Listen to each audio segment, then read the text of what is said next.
चरणों में प्रणाम, माता भवानी के चरणों में प्रणाम। मेरा प्रणाम को स्वीकार करें। कार्तिकेय गणेश के चरणों में मेरा प्रणाम को स्वीकार करें।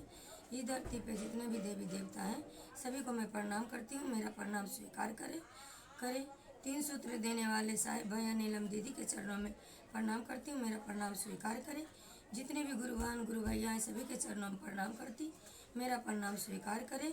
और मैं एक प्यारा सा गीत और भजन लेके आई हूँ, मेरा भजन को सुने और मेरे चैनल को सब्सक्राइब कीजिए प्लीज़। दोस्तों, आपकी सपोर्ट की ज़रूरत है, आप मुझे सपोर्ट करें, मेरे चैनल को लाइक और सब्सक्राइब करें।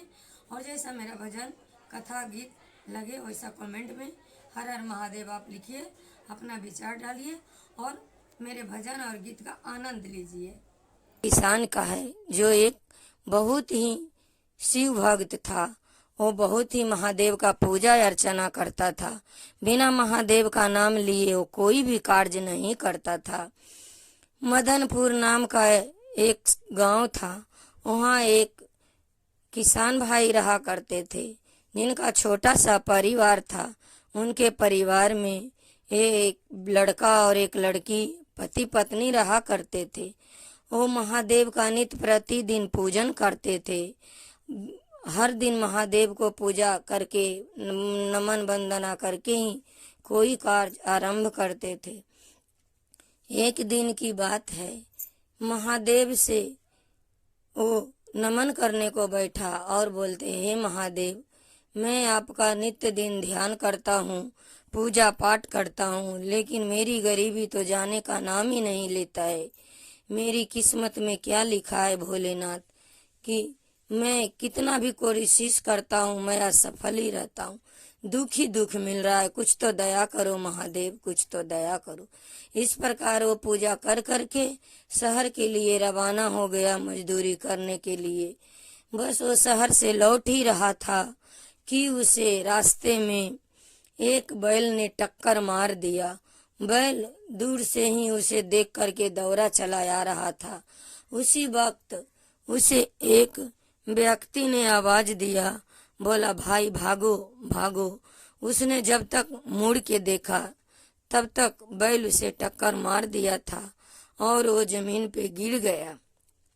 जब वो जमीन पे गिर गया तो वो तो बेहोश हो गया, लेकिन उसी व्यक्ति ने उसे सहारा दे करके उसके घर लेके आए। जब घर आया तो उनकी पत्नी उनकी ये दशा देखी, बहुत दुखी हुई और भोलेनाथ के आगे बहुत रोई, बहुत विनती की। बोली, महादेव, सब पे दया करते हो, मुझ पे दया कब करोगे? कब मेरा दुखों का अंत करोगे भोलेनाथ, कब करोगे? और वो व्यक्ति कोई और नहीं, वो तो भोलेनाथ थे। वो सब देख लिए, सुन लिए, वो व्यक्ति को वहाँ पहुँचा करके वो चले गए। जब कुछ दिन बीता तो किसान ठीक हो गया और फिर से वो अपने खेतों में काम करने जाने लगा। उसके बच्चे थोड़े बड़े थे, लड़की भी थी। लड़का बोलता है, पिताजी मैं भी जाऊंगा आपके साथ खेत पे। तो किसान भाई बोले, बेटा तुम्हारी पढ़ाई हो चुकी है तो चलो, ठीक है, तुम्हारी इच्छा है तो चलो। तो लड़का भी गया। तो लड़का को ऐसे बातें कर जाते साथ में देख लड़की बोलती है, पिताजी आज मैं भी साथ में चलूंगी। तो किसान बोला, तुम घर पे ही रहो, अपनी माँ का हाथ बटाओ। तो बोला, नहीं पिताश्री, भाई जा रहे, मैं भी जाऊंगा। बोले, ठीक है, तुम भी चलो। दोनों बच्चे को लेकर के किसान खेतों पे गया। वो अपने काम में व्यस्त हो गया, काम करने लगा। तो लड़का बोलता है, पिताजी मुझे भी कोई काम बताओ, मैं भी कुछ काम करूं।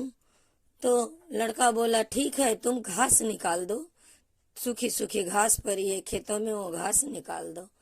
तो दोनों बच्चे अपने अपने काम करने लगे, किसान भी अपना काम करने लगा। तो उसी बीच सब अपने अपने कामों में जुट गए। तो अचानक लड़के को एक सांप ने आकर के डस लिया। लड़की ने देखा तो वो चिल्ला उठी, पिताजी पिताजी, भाई को सांप काटा, और बच्चा वहीं बेहोश होकर के गिर पड़ा। अब किसान तो मारे घबराहट के मारे वो तो उसका जान ही निकल गया।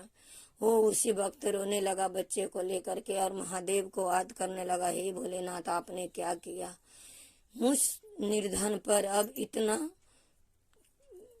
इतना मत दुख गिराओ महादेव, अब मैं कैसे जीऊँगा, मेरा एक ही लड़का है, आप मेरे लड़के को कैसे मैं ठीक करूँ, हे महादेव कुछ तो करो, मेरे बच्चे को बचाओ। इस प्रकार विलाप कर करके रोने लगा और महादेव को याद करने लगा।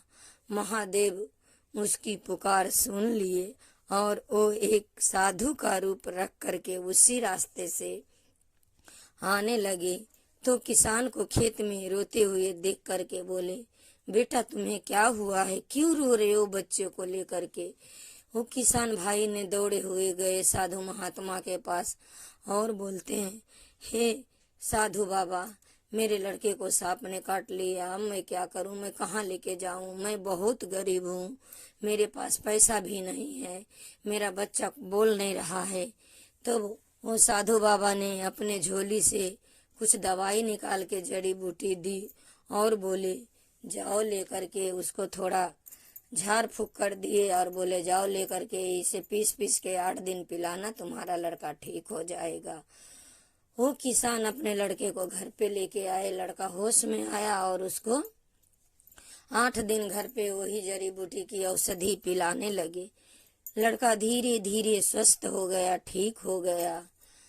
तो फिर वो सुबह उठ करके एक दिन मंदिर में भोलेनाथ का गया और फिर पूजा अर्चना कर करके भोलेनाथ से बोलता है, हे महादेव मैं बहुत निराश हो गया हूँ, बहुत थक चुका हूँ, टूट चुका हूँ, अब तो दया करो महादेव, अब तो मुझ पे कृपा करो, अब मैं दुनिया से हार चुका हूँ महादेव, अब दया करो मुझ पे। वो इस प्रकार बोल करके खेतों में काम करने गया तो माता पार्वती महादेव से कहते हैं, हे प्रभु ये आपका भक्त रोज आपको याद करता है, आप इसकी पुकार क्यों नहीं सुनते हो। तो महादेव बोलते हैं, हे महादेवी चलो मैं आपकी बात मान करके मैं इसका कुछ मदद कर ही देता हूँ। वो किसान खेतों में गया और खेतों को जुताई बुनाई कर करके वो घर आया। उसका खेतों में बहुत अच्छा फसल हुआ, इस बार बहुत बढ़िया गेहूं का फसल हुआ और गांव में उतना बढ़िया किसी का फसल नहीं था जितना बढ़िया इसका फसल था, बहुत अच्छा था। जो भी गांव का लोग जाते वो किसान का खेत जरूर देखते और सब बोलते, देखो गांव में किसी का इतना अच्छा गेहूं का खेती नहीं, इसका गेहूं तो बहुत अच्छा है, बहुत बढ़िया गेहूं बड़ा हुआ, तैयार हुआ, खूब मजबूत गेहूं हुआ, खूब उपजाऊ हुआ। अब एक दिन वो दिन आ ही गया जिस दिन गेहूं की कटाई होने वाला था। कटाई हुआ, वो उसको आजकल मैंज करके वो खेतों में इकट्ठा किया। काम करते करते शाम हो गया तो किसान ने अपनी पत्नी से बोला, तुम जाओ घर पे, शाम हो गया, बच्चे लोग को ध्यान दो, खाना बनाओ और मैं खेतों में ही आज का दिन गेहूं को देखभाल करता हूँ क्योंकि शाम हो गया है, सुबह मैं घर पे आऊँगा। तो उसकी पत्नी बोली, ठीक है मैं जाता हूँ घर पे। जब वो अपनी पत्नी से बात कर ही रहा था तभी गांव के लोग उसके फसल से बहुत जल रहे थे कि गांव में किसी का इतना अच्छा खेती नहीं हुआ है और इसका इतना अच्छा खेती हुआ है। तभी वो उसके गेहूं के ऊपर जहर छिड़क देते हैं जो जानलेवा होता है। उसके गेहूं में जहर डाल दिया। वो तो किसान अनजान था। उसकी पत्नी के बजाने के बाद वो भी एक साइड में खेतों में बैठ गया। इतनी में थोड़ी देर के बाद काले काले बादल आसमान में छाने लगे।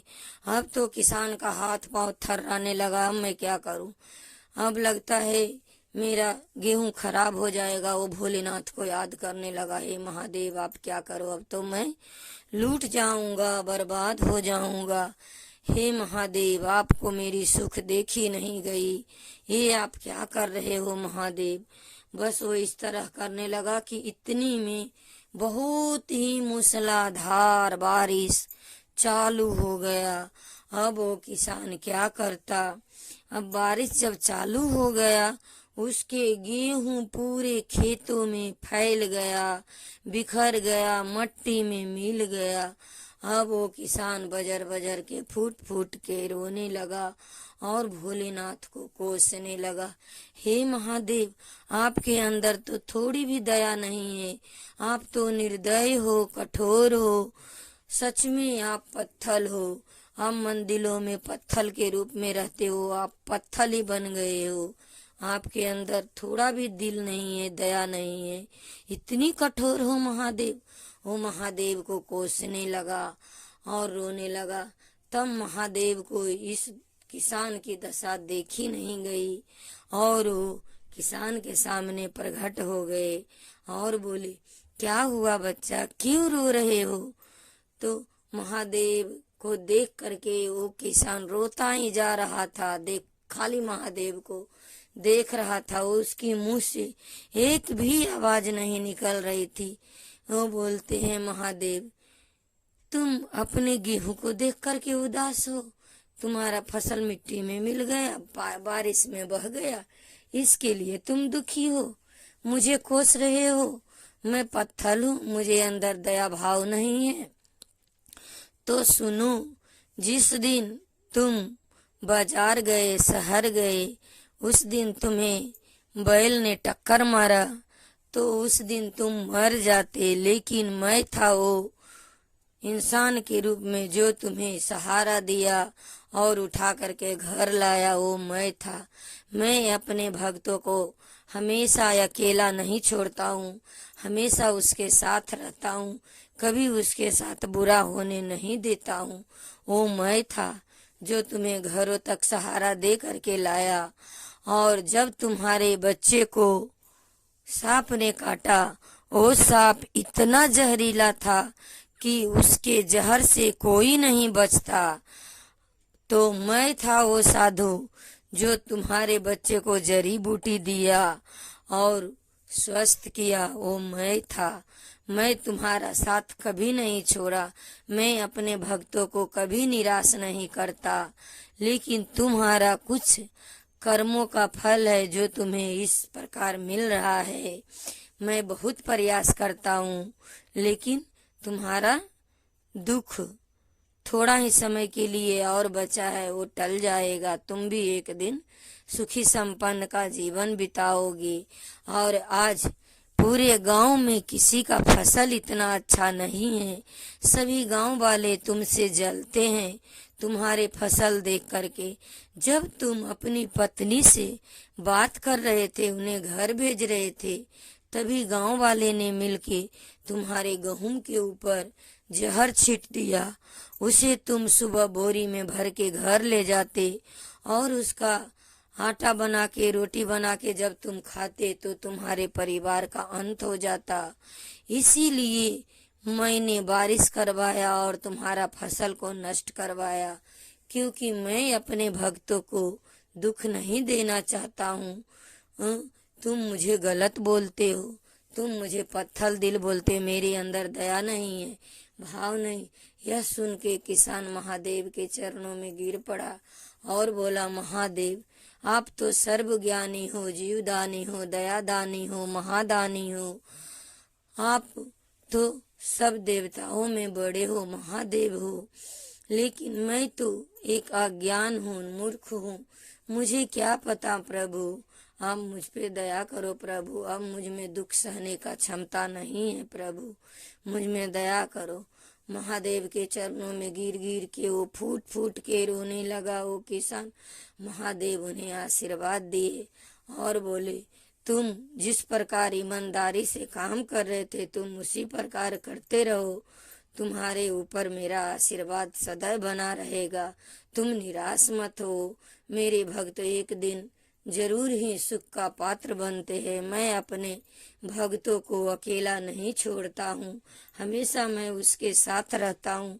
किसी न किसी रूप में मैं हमेशा अपने भक्तों को साथ करते रहता हूँ। तो दीदी लोग, भैया लोग, देखिए महादेव किस प्रकार अपने भक्त को बचाते हैं। साथ देते हैं, सहारा देते हैं, तो कुछ हमारे साथ बुरा होता है, उसमें कुछ हमारी अच्छाई छुपी रहती है, हमें वो अच्छाई दिखाई नहीं देता है। इसलिए हमारे साथ कुछ बुरा होता है तो हम भगवान को दोष ना दे, सोचे उसमें कुछ जरूर बात होगी, इसके लिए हमारे साथ ऐसा हुआ। महादेव तो सब पे दया करते हैं, इसके लिए उनको हर हर महादेव, घर घर महादेव, सभी घरों में महादेव पूजे जाते हैं। मेरी कथा कैसा लगे आप मेरे कमेंट में जरूर लिखिएगा। एक बार प्रेम से बोले हर हर महादेव, घर घर महादेव, जगह जगह महादेव।